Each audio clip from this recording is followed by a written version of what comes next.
Hey all my crafty friends, who's ready to start some Christmas crafting? I know I am. I will be trying my best to put out at least 4 videos per week until Christmas, and I think you will love what I have in mind. Make sure to subscribe so you don't miss any of my Christmas videos, and if you want to be notified when I upload a new video, just hit the bell notification. Merry Christmas!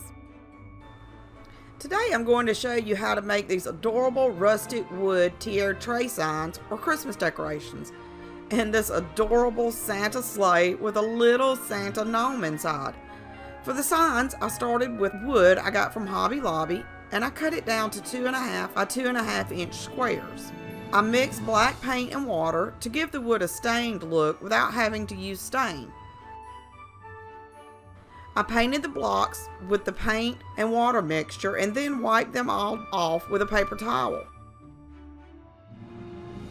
While the wood was drying, I used my Cricut and cut out 4 little Christmas designs that I liked. I will leave a link in the description below for the pre-cut vinyl in case you don't have a cutting machine and you want to do this project. I will also include some other designs I have made. After the wood was dried, I applied the vinyl to each of the blocks, making sure I had centered each design.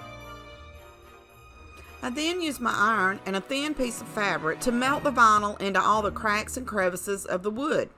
This gives the blocks more of a hand-painted look without the mess of paint.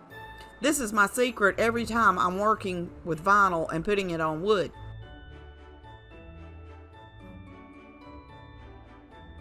And this is what each block looked like after I applied the vinyl. Next, I added a piece of twine to the back of each block so it could be hung or just sat on a flat surface. On the Believe sign, I added a small burlap bow to set it apart from the others. I love the way they all turned out. If you haven't already, be sure to like this video and subscribe to my channel.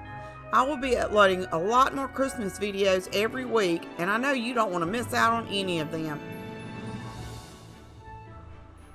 Merry Christmas! And as always, thanks for watching.